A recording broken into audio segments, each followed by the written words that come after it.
It was a chilly November evening. The wind was quiet but ever present. I was making my way home on the railroad tracks, cursing and mentally hitting myself for not leaving sooner. I started the trek home, the sun dipping below the horizon. My dad was going to kill me when I got back. He always wanted me home before dark. I'm not sure exactly why though. The tracks had become familiar to me over the years of walking them. It wasn't like I'd get lost. Maybe he was afraid I'd get attacked by something, or that I might find a white van strangely alluring. Arguing with the man was out of the question, so I did my best to stay on his good side. Only one other time had I walked the 4 miles home in the dark. A similar situation that I was now in, crashing at a friend's house and walking far too late. I couldn't drive at this time. I was a bit too young, and my dad wouldn't pick me up. I assumed to build responsibility skills or something like that. However, I did pick up some tricks to ease my paranoia that night. Music up and eyes down. I may like the thought of night, but when stuck in the middle of nowhere in the middle of night, I became paranoid, a shaking mess. Also, having a colorful imagination is a praised gift and a wretched curse. If you look around you, your imagination is allowed to dance around your surroundings, making dead trees and bushes vivid hallucinations. This is why my eyes were down. If you take in the noises, the smallest crunch of leaves or a snapping branch becomes a terrifying beast that wishes only your suffering. To combat this, my music blared. The only way I got home that night was watching the dim moonlight dancing off the rails beside me and drowning out any misconceptions about my surroundings. Not feeling like being scolded for getting home late, I tried to race the sun as I got into the tracks. The sun was defiant though, and fell only 20 minutes later, plunging me into the darkness. A gut feeling of impending doom in the form of my dad set firmly in my stomach. Realizing this, I slowed my pace and began to tread steadily home. My previous experience kicked in. Not wanting to feel the effect of the shadows around me, I put my music in and locked my eyes to the rocky path between me. It's really a strange feeling to walk at night, with not a single light for hundreds of yards. Sure, the tracks were built along a road, but the road was a good couple 100 feet away. Homes dotted along the way on one side, and cornfields on the other, separating me from the homes on my right. Being November, the fields had long been harvested, leaving only rugged, torn landscape.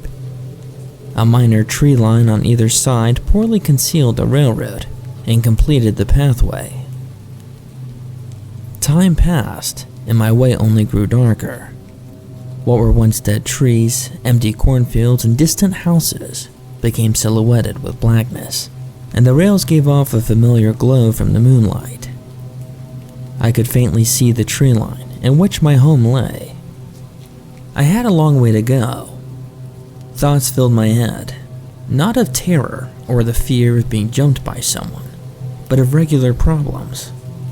Well, I can't say regular, as everyone has something to preoccupy them. I had an excessive amount of time when I walked. Doing this gave me an hour and a half each way to myself, the dull hum of music in my ears. The lyrics and beats didn't really stick with me, but the white noise really does aid in my self-pity. I can only think of the wrong things. I'm not sure why, but every time I do get a chance like this, I only talk down to myself, crushing my dreams and aspirations. My greatest enemy is myself. It's a mindset that I can't really seem to rid myself of. Maybe this is why I lose confidence in myself in situations like this. The darkness. These thoughts brought me back to reality as I realized I was still in the shadows. Clouds had begun to slowly set in above me, making the path fade even further. The hue given from the rails dimming, making my path even more difficult to traverse, regardless of being a straight shot. A feeling crept up on me. It was subtle at first, but becoming ever present with each hollowed step I took. The tree line began to thicken as I was nearly a mile from my home. I no longer felt as if I was safe. My strategy of avoiding my imagination waned, and it began to take hold. Silhouetted tree limbs blurred with the rest of the surroundings. They looked as if they had fingers, waving slowly in the chilly night breeze. However, they lacked any and all color. The rocks seemed to flatter me, losing the distinguished texture each had before. Once warmly lit homes in the near distance, extinguished as the trees on my right blocked them out, that long-lost paranoia surfacing once more. I remember I had a knife in my left pocket, and withdrew it quickly, as if something would assault me at any given moment. It's a strange thing holding a weapon, whether it be a knife, a rock, or even a stick. The feeling it gives someone, that is. It gives one the sense of comfort, as well as the thought that one could take on anything the world would sling at them. It did little for me, however. I gripped it tightly in my right hand, holding it at a ready stance while continuing my trek. I was well aware of the kind of things that came out at night, having run into a few of them myself in the wee hours of summer evenings, and the daunting sight of seeing road, or rather, railkill. It could be as harmless as a deer or a lizard, or as aggressive as a coyote or a skunk. Possums usually don't care too much. They simply kept walking or tried their best to avoid any altercations. However, being me and as terrified as I wasn't about to take any chances. One day you'll run into something that isn't afraid of the sound of your footsteps or smell, but rather defensive about it. Almost. I was almost home. Another half-mile and I was in the clear. I only had to go through an area with trees on my right and a cornfield on my left. Easy, I thought to myself. But something didn't seem right. A feeling settling deep in my stomach that something was following me. I knew I had to keep walking. Well, that was my conscious mind anyways. My subconscious mind had other plans. I slowed my pace, then stopped where I was. Something felt off. I took my headphones out and tilted my head slightly to the left. I saw nothing in the field next to me. Looking forward, I saw nothing. Only the still fading glimmer of the two rails stretching to the horizon. My right, same story. The short tree still looking ominous, black fingers brushing against the air. I turned my body, but ever so slightly, to throw a glance over my shoulder.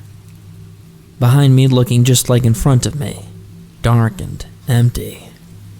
I began a faint stride forward, my gaze returning slowly to look straight ahead. Just my mind, I thought to myself. Just about there. Only a small walk and I'll be... A noise erupted from my right within the tree line. The sound of crumpling leaves on snapping branches pervaded the air. I nearly fell flat on my face as I reacted. My knife swung blindly towards the direction of the sound. My headphones ripped from my ears and to my side in a flurry of falling. Regaining my composure, I scanned the trees, knife in a set position. Eyes darting around. I couldn't see a thing. The pitch darkness still hindered my vision. I took out my phone with my free hand and touched the screen once. The screen lit up and I used it effectively as a flashlight.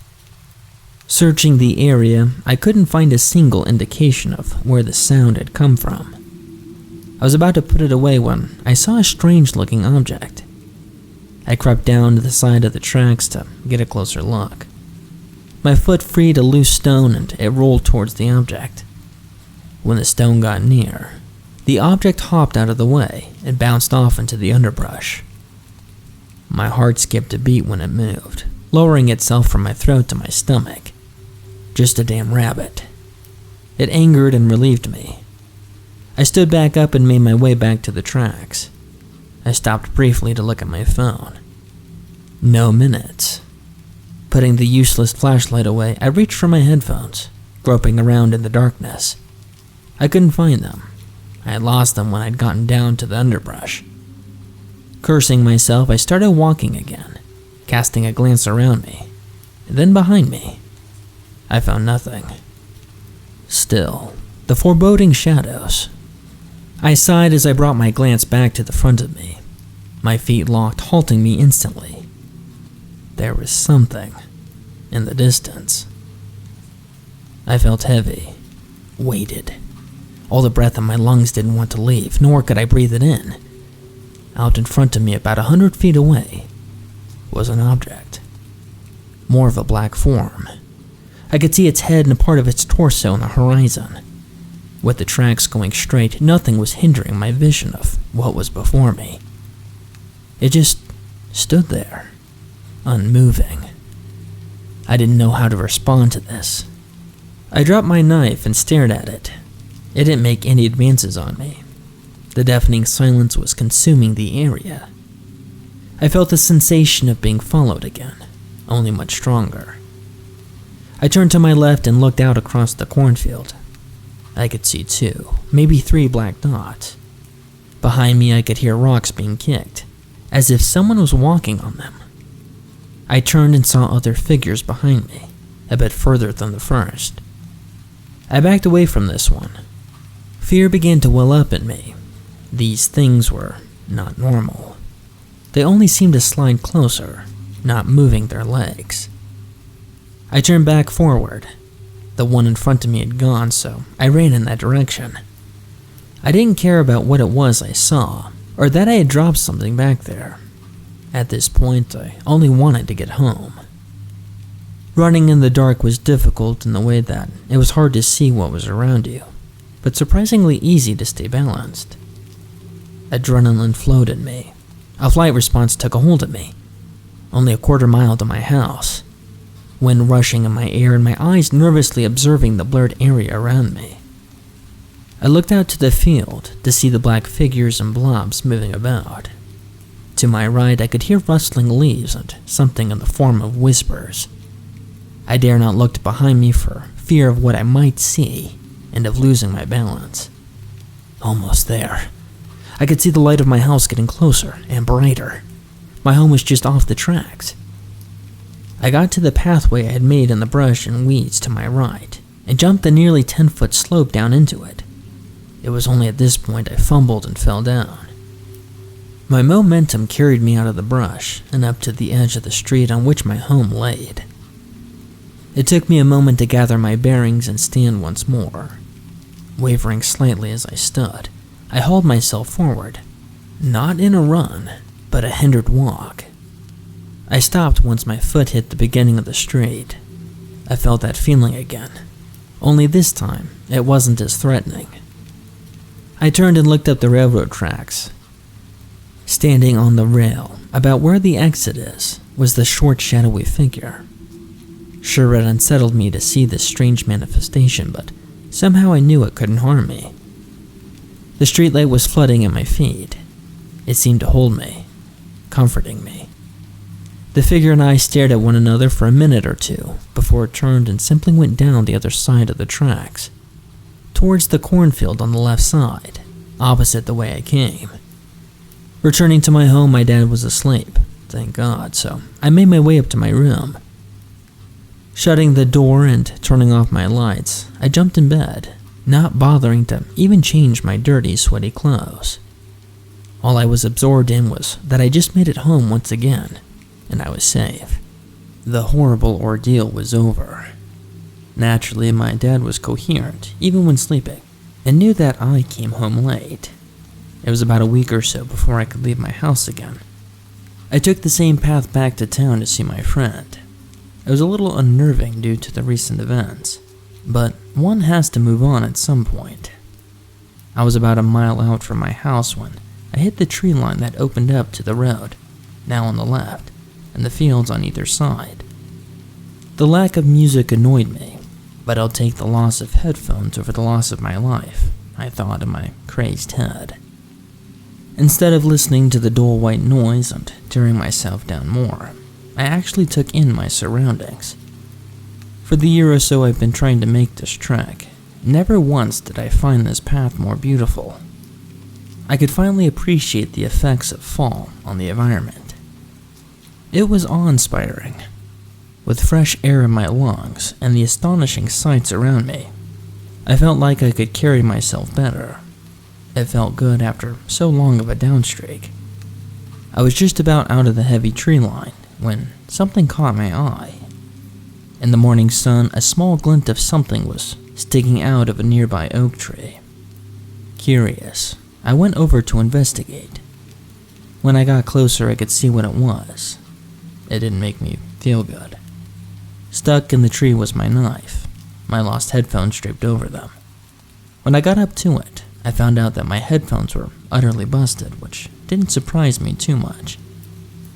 I took them and shoved them in my pocket. Grabbing a firm hold of the handle, I yanked it free out of the tray.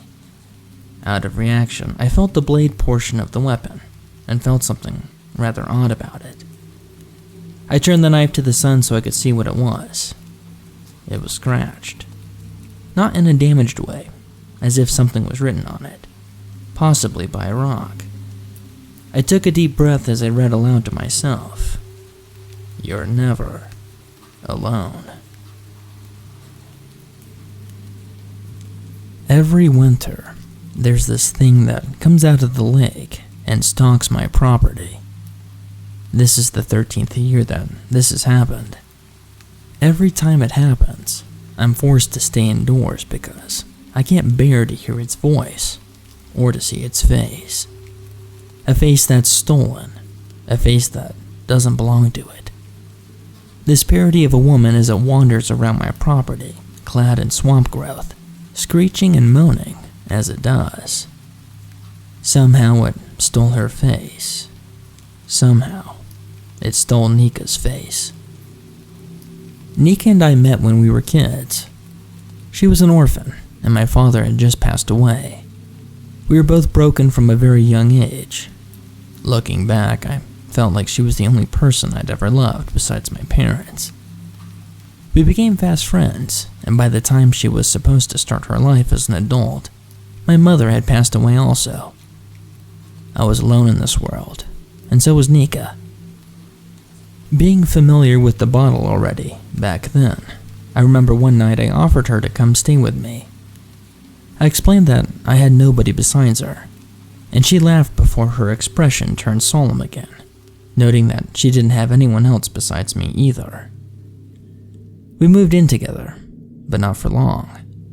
Nika, who never knew a home or a family, couldn't stay too long in one place. She was a nomad, a flame without a source or restraint.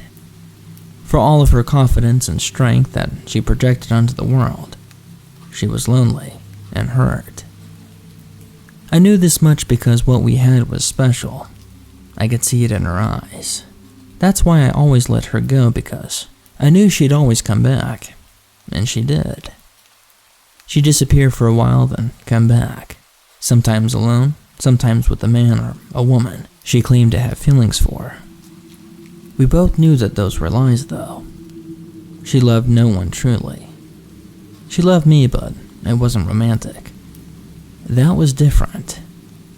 I've seen her break so many hearts, but she always professed to be concerned with only breaking mine. I kept telling her she could never do that, but that too was a lie. She broke mine. Nika broke my heart the last time she came back. When she came back, she was different. Her skin was pale, her stature meek and gaunt. There wasn't much of her usual fiery self. She was cold, slow and fading. She never told me what had happened to her, but I knew she would not last for long. I could see it in her eyes. Nika always liked to drink. Besides me, that was her only love. The last we lived together, though, she drank like a horse. That was when I realized that she wasn't making it out anymore. The same woman I've seen laugh through broken bones and torn organs, through hunger, through immense physical and emotional pain. She could beat all that. This time she wasn't beating the disease that ate at her. She never told me what it was, and I could never find the strength to make her tell me. She kept saying that she'd be fine, but I knew she was lying. One night when we were about to go to sleep as we lay in bed, she said that she could see his black shadow standing there, looming over her. Growing darker and colder with each passing day, she said that she saw it pull out a thread from inside of her. A little white thread came out of her chest and into the shadow's mouth. I thought she was being metaphorical about whatever she had. She insisted on being literal, and we had a bit of an argument about it. I called her insane and she laughed at me, calling me a psycho instead. She and I always had those minor arguments and disagreements. We didn't always see eye to eye, but these arguments ended with banter. I forgot about Nika's shadow, but I couldn't unsee her deterioration. She withered away like a flower in the summer heat, becoming smaller, thinner. Her skin tightened around her body, becoming leathery. Those shining eyes of her became sunken while her cheekbones became more and more noticeable. Her strength was fading away. She spent those days doing nothing but lying in bed. Sometimes she'd moan and cry weakly in her sleep. I couldn't do anything but watch, and it ate at me. It gnawed at me to the point that I started drinking way too much. It got to the point I couldn't tell Nika's corpse-like appearance from my healthy-looking ideal of her. We spent days drinking and talking. I'd lie if I said I could remember what we talked about, or for how long we spent like this, because I remember nothing from that period. I remember the taste of alcohol and misery in my mouth as I watched the only person I cared about being sucked out of this world by some sort of evil dressed in a man's shadow.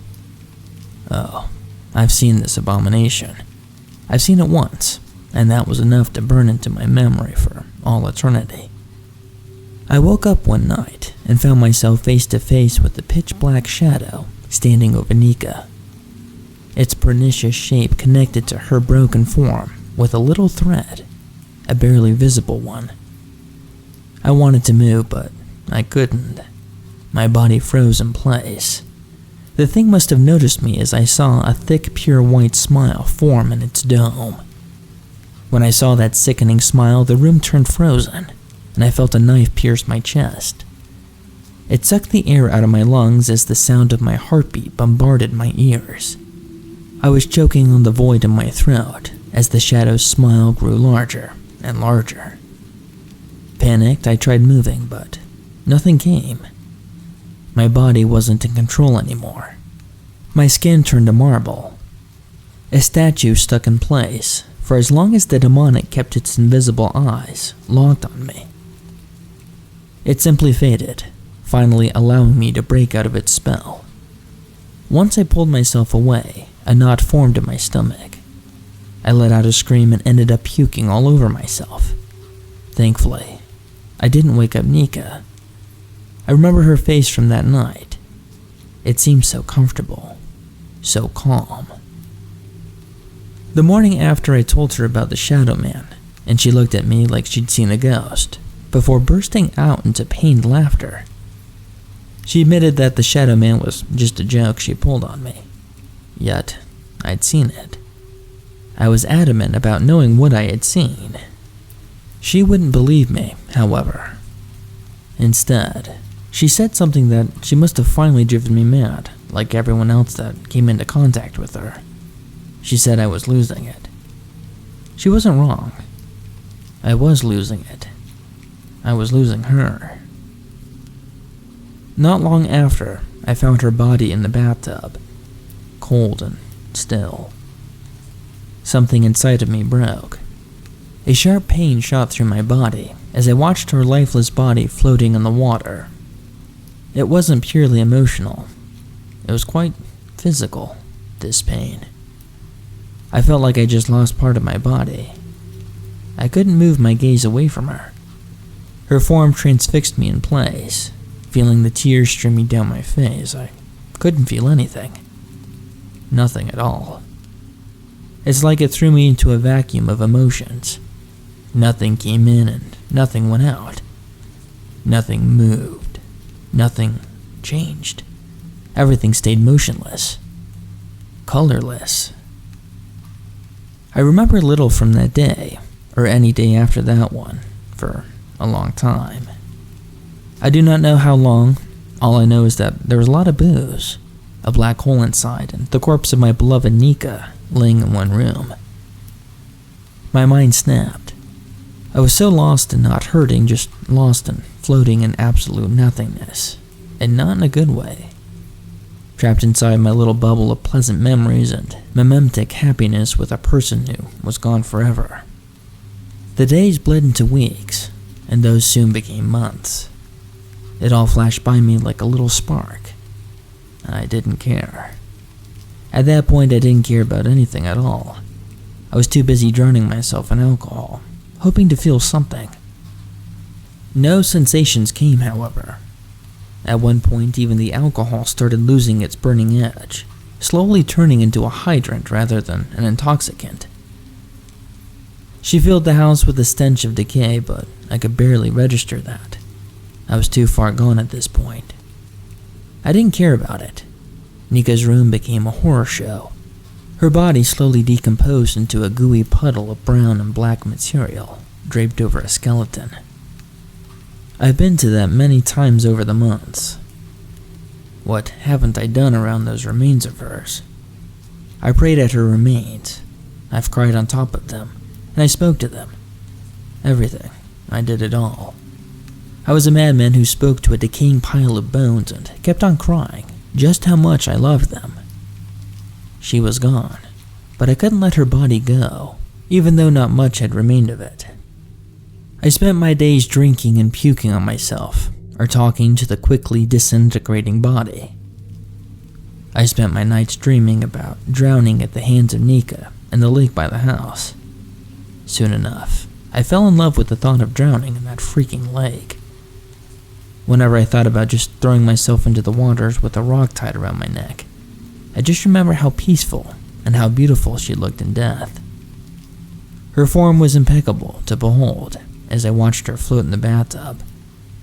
In these moments of grim recollection, I feel myself feel something again. Thinking about my death, I found peace. Somewhere deep inside, I was dreaming of reuniting with her on the other side. Eventually, my intrusive thoughts became even more prevalent, and I opted for that one last step towards immortality. Life has become nothing but a painful, monotonous chore, fueled by alcohol and self-destruction. Life was no longer worth it. Even burning myself with cigarette butts did nothing. I wasn't living. Instead, I was just an animal sack of crap and chemicals. I needed a way out. I wanted to see her again. She was calling me to join her in my dreams, begging me to follow her into the realm of endless darkness where she was so lonely and cold. I finally had enough and took one last step. Well, tried to, anyways. There was nobody left in this world whom I cared for, nor was there anyone to care about me. After all, I had no bridges left, as everyone I could ever love had died. I think it's funny today, as that awful thing outside calls out my name using Nika's voice, demanding I come out, demanding I set it free. I let her go. I did. She forced me to let her go. Nika terrorized me from beyond the realm of the dead to let her freaking go. She forced me to untangle myself from her filthy remains, and I did. I ended up burning whatever was left of her. It took a while, but I did it. Now this thing, Nika's shadow, Nika's demon, still pretending like I have a part of her with me. The only thing I have now are memories. As the prospect of my end is funny to me now, so the prospect of remaining alive was back then. I was ready to end it all then and there. I sat the whole thing up and was about to throw myself into the lake. A boulder tied with a strap to my neck as I watched the calm waters below. For a moment, I got lost in the serene scenery, almost able to find a semblance of joy in my own pitiful existence. Before I could notice, however, dark clouds covered the sky, slowly casting a gloomy shade over the beautiful scenery. As I watched the winds rocking the waters in the lake below, forming waves, I could hear her voice.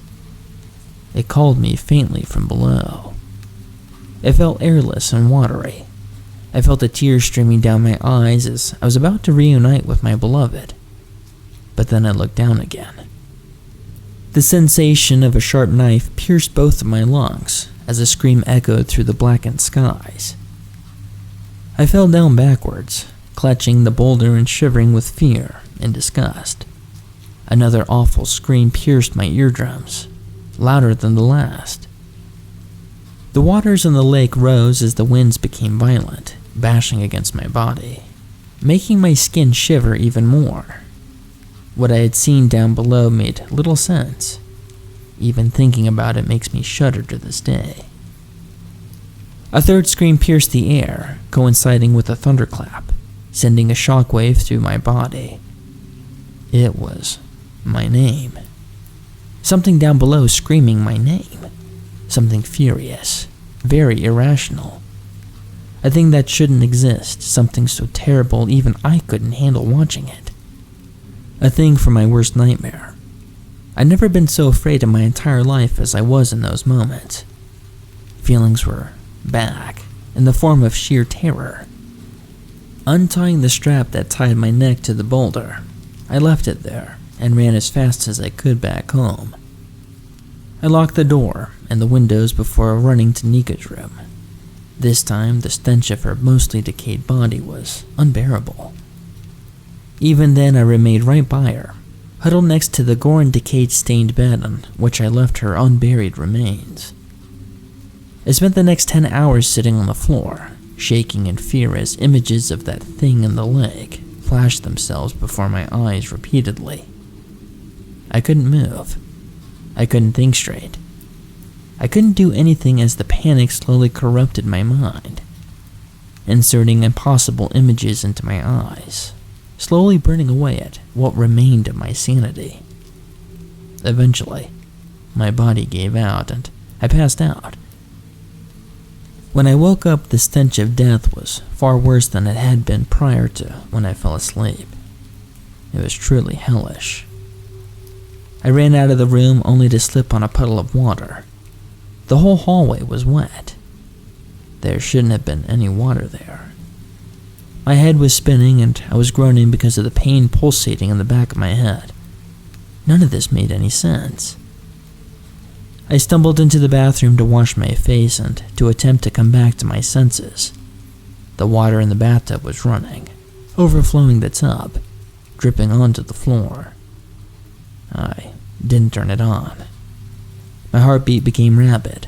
My mind was going around itself in circles. Nothing made sense. I heard a breathy sigh behind me. Chills ran down my spine as I turned around slowly. There she was, in the mirror. Her face contorted into pure rage and hatred. A parody of a once beautiful woman has become a ghastly monstrosity that threatened to devour me, then and there. I fell down and averted my gaze for a second, mustering up all the courage I still had in me. I looked at the mirror, and she was gone. The thing that was in the lake somehow had followed me. These were the first encounters with it, but they wouldn't be the last. Over the next few weeks, this thing had become fixtured on my life, a permanent reminder of my worst wound, the one that could never heal. The thing would appear behind me and whisper awful things in my ear. It would stand there in the mirror and windows. It would stare and accuse me with its ugly, soulless black eyes. Somehow it would mess with the water and electricity in the house. It would stand there and stare at my Nika every time I went into her room. It would stand over me at night and hiss. Every time I saw this thing, I felt myself losing a part of myself. This is what Nika spoke of when she said that there was a shadow sucking her existence. Though for me there was no white thread, no void. I had to watch as the darkness of oblivion had twisted my only friend into a sick, decaying, ghoulish parody of herself to torment and mock my loss and me. I finally lost it when this thing went into Nika's room, and it was beyond cold. It was painfully cold inside, dropping to near freezing temperatures. I left the window open to ventilate out the stench of death. Kneeling down beside her remains, I stayed there for a few moments, in total silence, just remembering the good times with her. Something cracked audibly in the room. I allowed myself to become so lost that I didn't notice the source of the cracking. I was only pulled out of my memories by the sound of a gasping skeleton as it awkwardly rose from the gory and decayed-stained sheets that reached out to me. I fell backwards as my heartbeat became erratic. The room had gone suddenly even colder, and my body shook violently with fear as the skeletal remains of my dearly beloved pulled themselves up and crawled out towards me. I screamed and crawled away from the reanimated cadaver, but it followed me relentlessly. Too shocked to do anything, I kept crawling until it grabbed a hold of my leg. At this point, I finally snapped. Whatever humanity remained in me died in that instant, and I just kicked the unliving hell out of the skeleton. Great happiness and a terrible sadness overcame me at that moment. Somehow I found the strength and the will to get up and continuously beat the perverted remains of what used to be Nika. I kept on beating and kicking those bones until I could no longer do that. Whatever took over the remains wouldn't get out either. In a moment of desperation, I made the hardest choice I'd ever had to make. With tears in my eyes and great pain weighing on my heart, I had to come to terms with my loss. I could no longer keep the one I loved by my side. Till death do us part, it said, for a good reason it would seem.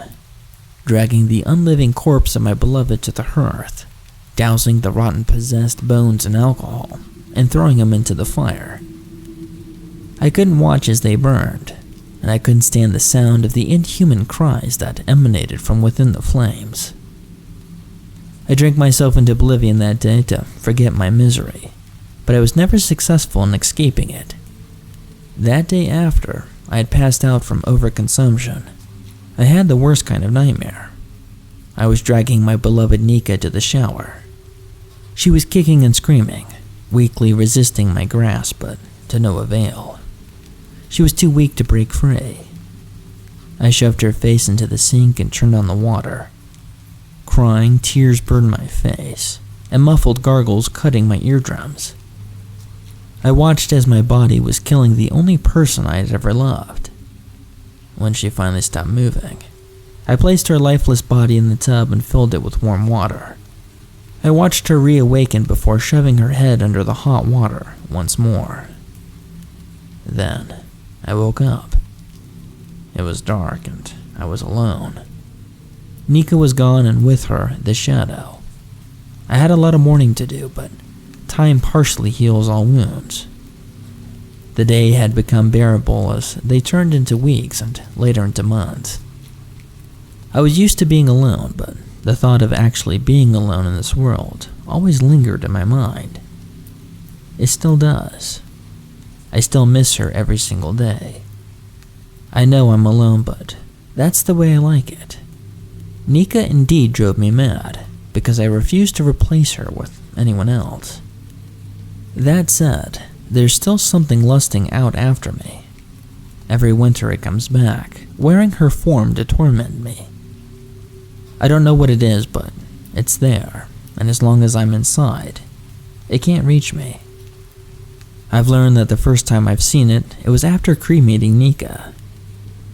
I had that same terrible nightmare nearly a year after I encountered the undead. Waking up from it drenched in cold sweat, my heart still beating violently, I headed outside to cool off. I grabbed a smoke and my coat and went out. Finally relaxing, I noticed someone walking around out in the woods. I called out to them, remarking that few people visited this place. Once the person turned around to face me, my body tensed up, and the shape filled my head with these ugly memories. Nika's twisted and perverted dead face plastered to its head. A toothless grin ever so widening and sickening pure white eyes contorted in pure hatred, staring at me. Wet black hair draped over its gaunt form. The thing noticed me and bolted right towards me. I saw it speeding in my direction, covering a great distance with each leap. Seeing its progression, I ran back inside, locking the door and windows. I stood behind the door waiting for it to make its move, but nothing came. It was dead silent. No banging or trying to break in. It was gone, seemingly. Nearly gave me a heart attack while I passed by a window. It just stood there, staring at me. Its ugly, ghoulish face trying to say something. I don't know what it wants, nor do I care to know. I guess that the thing that killed Nika is real. It's after me. While it is here every time I go out, it tries to reach me, but I always go back inside as it's seemingly unable to enter the house. I stay indoors for the week or two it shows up. After that, it disappears again, until next year. This is the 13th year Nika's shadow had been stalking me. A grim reminder of the things I'd done, but I purposely erased from my memory, with copious amounts of alcohol.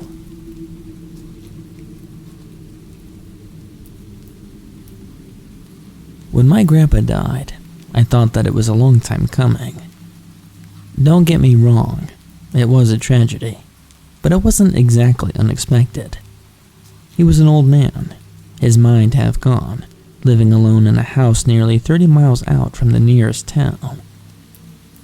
When the news came in that someone had found him in his home, dead for at least 2 weeks, I was saddened, but not surprised. Having just gotten a liberal arts degree at the University of Oklahoma, I wrestled for a while with the idea of moving into his old house. My parents didn't want it. They didn't really want to rent it out, and it was nicer than anything I'd be able to afford for years on. Finally, in April of this year, I swallowed my fears and moved into the place. My brother Ben decided to come with me, since he had just had a bad breakup with his live-in girlfriend and needed a place to stay for a few months until he could get back on his feet. The old house was large enough that I would have felt wrong for saying no. Before our grandfather's mind had started to go, he had quite a bit of money. I never really saw him a lot growing up since he lived a few hundred miles to the south of us in eastern Texas. Still, I remember the presents he brought us all for Christmas and for birthdays and whatnot. Usually they were a lot better than what our parents could afford. He had pitched in when I got my first car, agreeing to pay for half of it as long as it wasn't some rice burner, as he put it. No one would ever claim that he was a perfect old man, or that we didn't have our falling outs. But he helped me get a brand new F-150, so it's pretty obvious that he at least cared about us. This house was just the last birthday present, I thought to myself, on the day I moved in. A few months early, sure, and in a little bit of an inopportune spot, but it didn't really need a lot of work. The upstairs bedroom had been completely scrapped out by the police department from out in Silver Springs for reasons that I didn't particularly want to think about. But other than that, it was really nice. Our first night there, Ben and I just dragged in our mattresses, a television set, and my old Xbox 360. We sat up late that night, just messing around, because neither of us really wanted to go to sleep. After we got done with our racing game, that was the only thing that both of us could agree on. We sat up and talked for a while about how life had gone since we had moved away from our home. Pretty much the only subject we never broached was the reason our grandpa had died. He had been a brilliant old man, even with his problems, the head of a software company before his retirement. It had only been in the past few months that he began to show signs of senility, and he had gone downhill fast.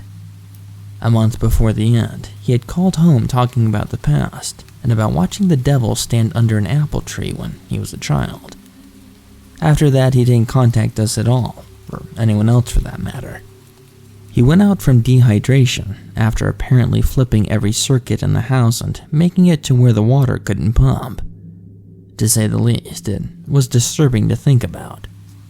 Maybe I dreamed about him the first night, and maybe I didn't. I'm not sure anymore. I know that I did several of the nights after that, though.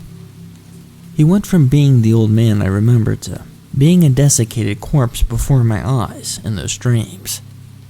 It was like watching someone mummify. I'm sure that it was because of my own fears at the time, since I had just gotten over a mild cancer scare.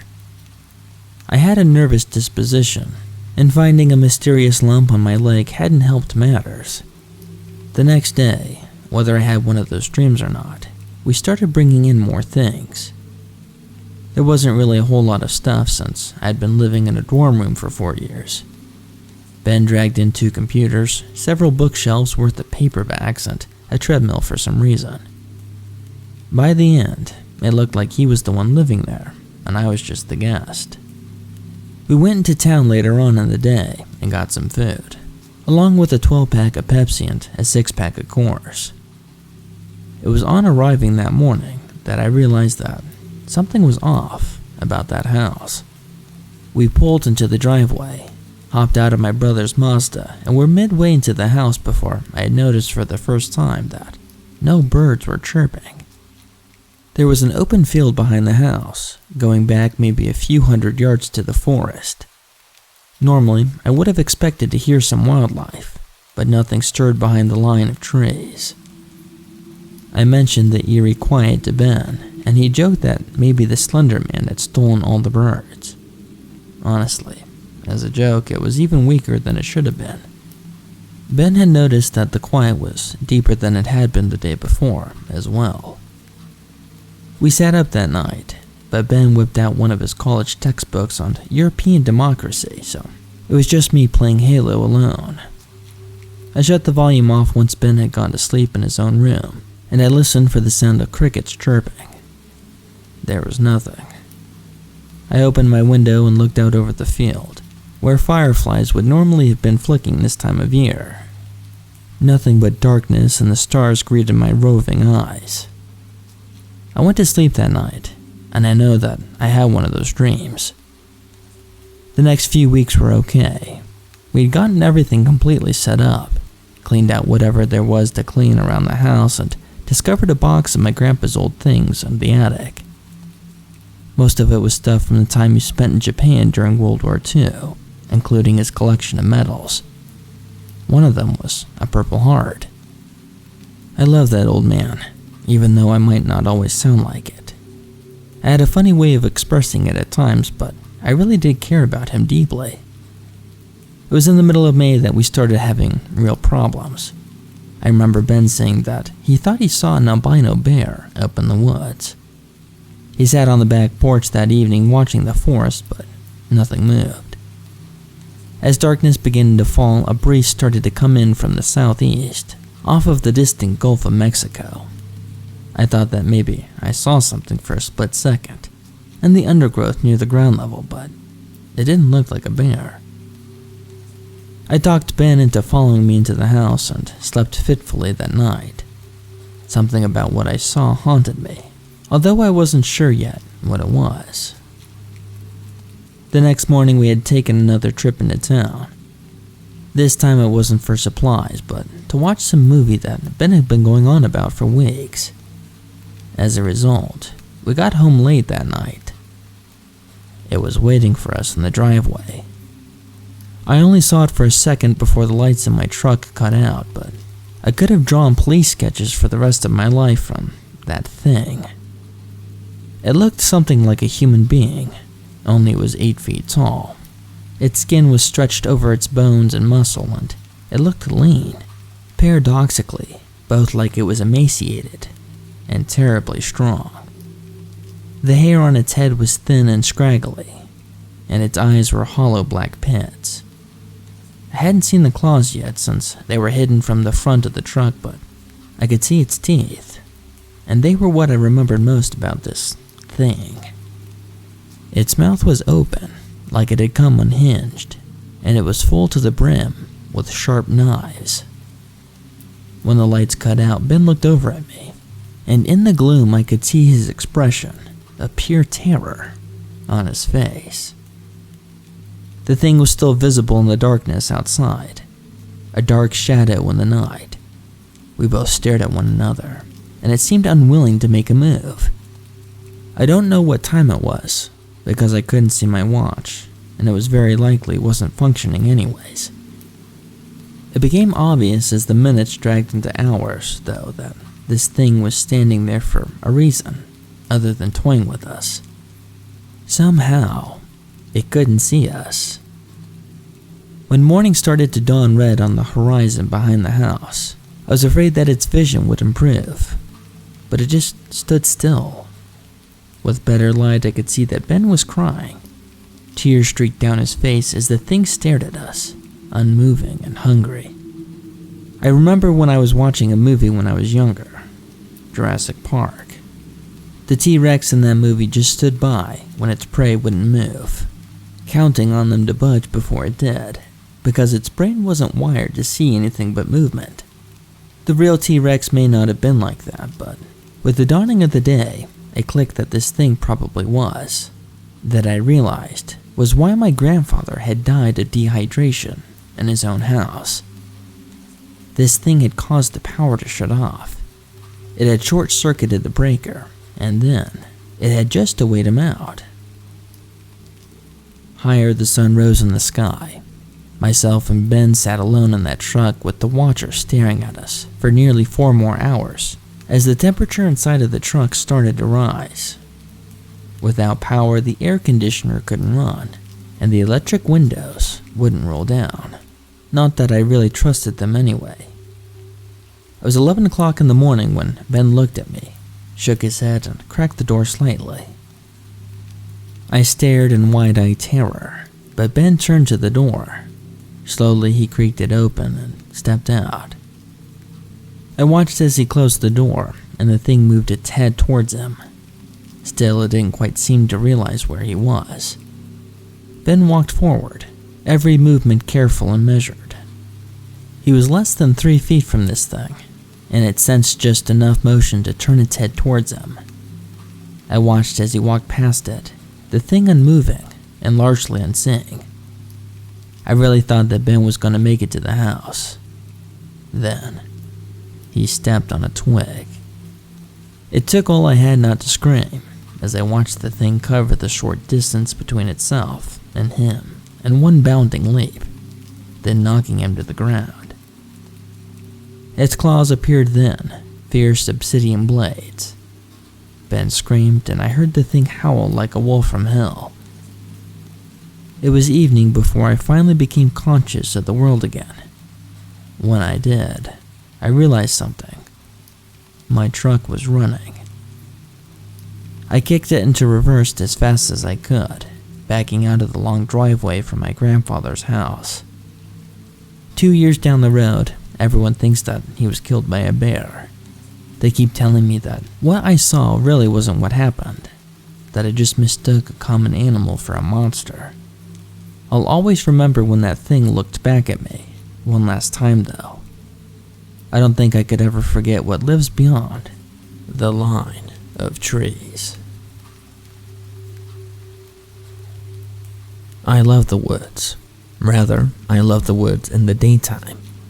They're beautiful then, when you can appreciate the life in the green leaves and the musty smell of slow rot decay, giving birth to new life of forms of fungi and nutrients for insects. The forest in daylight just thrills me. I love watching bugs walk around in the detritus of the wet floor, like shiny little organic robots, so keen to get somewhere without even reaching their destination. I love walking through the wet leaves and finding an old jawbone from a raccoon or a fox. I love coming across rivers and skipping stones on them, catching frogs at their banks and searching for crayfish under rocks. I don't like the woods so much at night though. I don't remember when it started.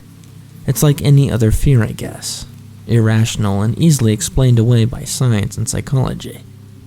It's not a fear of the dark because I love cities at night, and even dark basements and attics, places that usually scare the bejesus out of other people who dislike the dark.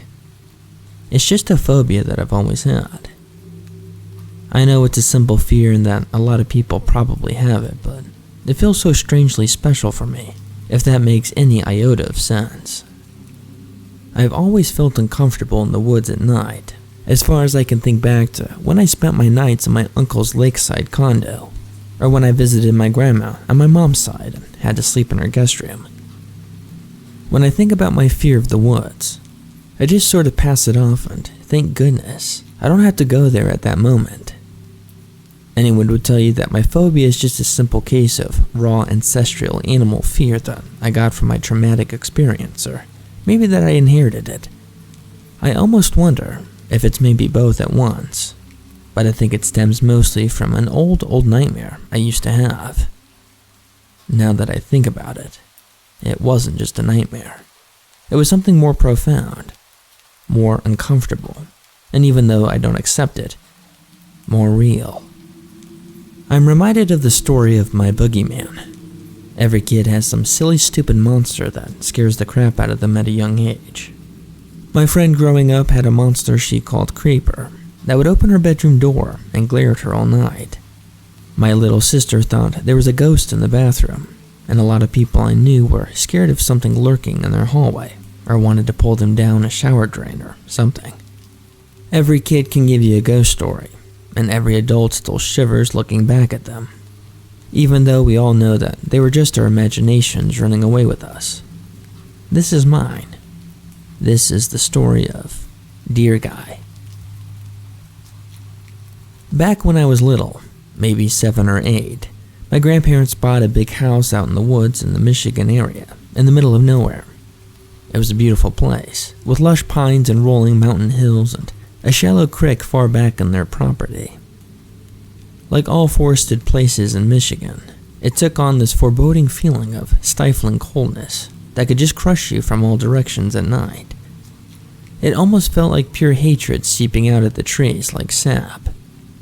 To make that worse, the guest room I stayed in had a big window that took up most of the entire wall, looking out into the open wide yard outside in a way that, no matter what time of the month, it always seemed like the moonlight illuminated it malignantly. There was a thing I thought lurked outside the window in the night, but of course it wasn't there, and I never saw it. I couldn't have seen it, but I knew what it looked like. It was a tall, naked man with a head of a deer. Nothing spectacularly horrifying, no, but the thought of turning my back to the window was it stepped up purposefully and fluidly, like a deer stepping across the glade and into the light of the moon, to stop in front of the glass and stare at me with cold black eyes of a stag, made my blood freeze in my veins. It still does. So I watched the window at all hours of the night while I stayed with them, never daring to turn away, afraid to blink, my mind either reeling over the night terror or trying to distract myself from it.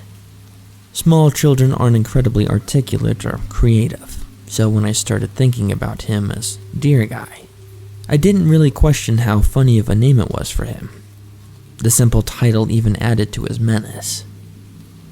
Eventually I would succumb to exhaustion, as young children inevitably do, despite their reserve for rambunctious energy. I remember that as my eyelids grew too heavy to stay open anymore, I would always see movement far away, off in the darkness. It wasn't clear, and it wasn't even enough to arouse my suspicion. In spite of my watchful fear, I never gave it a thought, except for one time, when I saw 2 green flashes in the dark, like an animal's eyes in the light of the moon, peering out from in between the upward curving branches of a tree.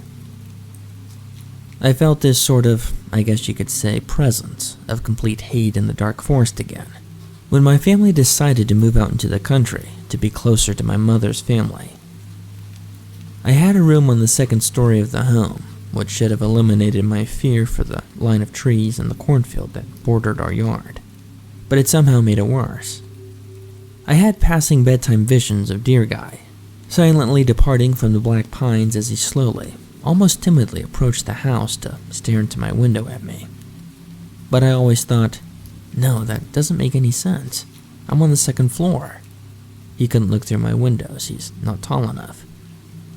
But the fear of his shimmering green spark eyes staring through my window didn't lessen because of that.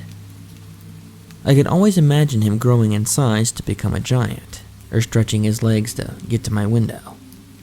I gag a little when I think about it. It seems so funny that I'm remembering all of this now. It has to be at least 8 years since I last remember him, and the fear that I feel about him is still fresh and as cold as ever. I laugh it off pretty easily, if it weren't for where I'm living now. I'm regretting that I recently bought a little modern cottage in the woods of the Lower Peninsula to work a job I wanted. It's hard to find anywhere in Michigan that isn't forested or in a swamp, but I sure tried. It didn't bother me until just today, when after moving all of the boxes into the house and unpacking some essentials, I realized that I put my computer in a room with a big window, facing the woods. I'm sitting, writing with my back turned to it, and this sense of dread of being chased and hated and watched is just overcoming me. I'm writing this primarily to banish the old fears of childhood, and to put my stressed mind at ease. It's getting pretty late and I have to get to work first thing in the morning. The moon is casting shadows on my wall, and one of them has antlers.